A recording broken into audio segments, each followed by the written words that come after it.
Day 1. From San Diego to London. The sun shone brightly over San Diego as Mark and Sue loaded their suitcases into a rented silver SUV. They were full of anticipation. This was their first international trip together since their honeymoon. After returning the rental at the airport, they boarded their direct flight to London. During the 11-hour journey, Sue highlighted her London guidebook, while Mark watched documentaries on British landmarks. When they landed at Heathrow Airport, a cool breeze greeted them. London was a sharp contrast to California's dry summer heat.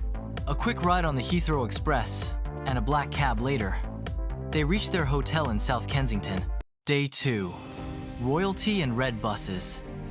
They woke early, buzzing with energy, and grabbed buttery croissants and strong coffee from a small cafe near Hyde Park.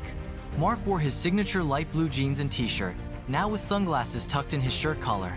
Sue wore her dark jeans and a light scarf. Their first stop, Buckingham Palace. A crowd gathered for the changing of the guard ceremony. Sue perched on tiptoe, filming the red-coated guards with their towering bearskin hats as they marched in unison to regal music.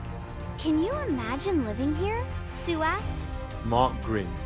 "Sharif, we could afford about £500 million. They walked through St. James's Park, feeding ducks and admiring flower beds bursting with color. Later, they hopped on a double-decker sightseeing bus, heading toward Westminster Abbey. Then they walked to the House of Parliament and the iconic chimes of Big Ben. The Abbey's Gothic spires loomed above them as they toured its vast halls, tombs of monarchs and historic chapels. That evening, they strolled along the South Bank, where street performers juggled, danced, and painted portraits. The London Eye sparkled above the Thames, casting glimmering reflections on the water. Day 3. Time travel and towering history. The day began in Greenwich. After a short ride on the Thames Clipper boat, they explored the Royal Observatory, standing with one foot on each side of the Prime Meridian line. Next, the couple visited the Tower of London. Dressed in t-shirts and windbreakers for the cooler morning, they joined a yeoman warder tour. Sue gasped at the crown jewels and whispered, "They sparkle like they're made of stars." Mark, peering through the glass, added, "Imagine being the person responsible for polishing them." They climbed narrow staircases in the White Tower, laughed at the cheeky ravens, and took goofy selfies in front of Tower Bridge. For dinner, they headed to Borough Market, where Mark devoured a towering salt beef sandwich and Sue sipped elderflower lemonade while munching on truffle fries. Day 4. Museums, magic, and mayhem. It was raining, but London rain is gentle, almost poetic. Armed with umbrellas, they visited the Natural History Museum, where a massive blue whale skeleton greeted them in the atrium. Sue geeked out over gemstones and ancient fossils. Mark took a slow-mo video of animatronic dinosaurs roaring. They wandered next to the Victoria and Albert Museum, enjoying the fashion exhibits and intricate sculptures. Sue loved the jewelry gallery, while Mark admired medieval armor. Later, they ventured to King's Cross Station, where platform 9 3/4 drew a line of fans. Mark pushed a trolley halfway through the wall for a fun photo, scarf flying. Dinner was at a cozy pub in Covent Garden. Mark had fish and chips with mushy peas. Sue opted for a savory pie.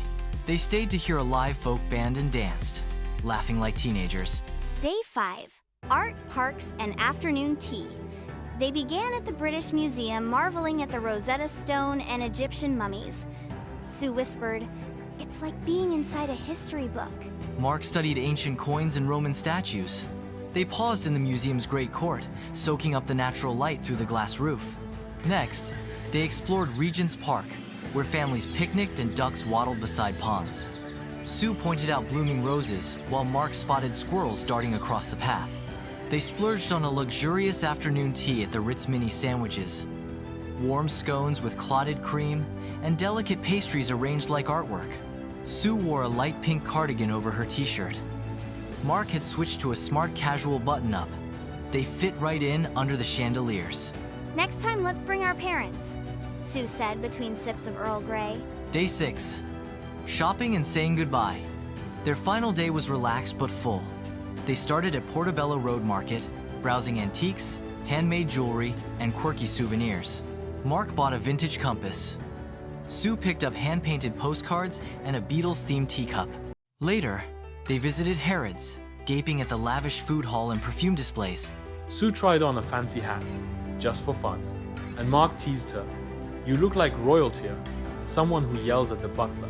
Their last stop was Camden town graffiti-covered alleys, punk boutiques, and food stalls. They tried jerk chicken, explored a comic book shop, and bought matching hoodies that read, "Mind the Gap."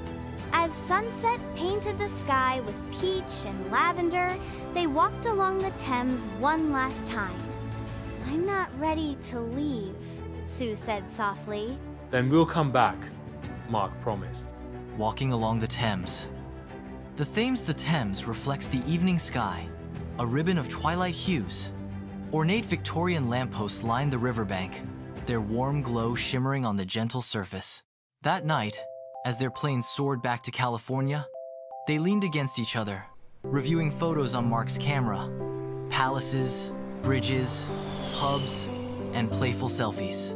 Their hearts were full not just from the beauty of London, but from every laugh, every discovery, every shared bite and step along the cobbled streets of one of the world's greatest cities.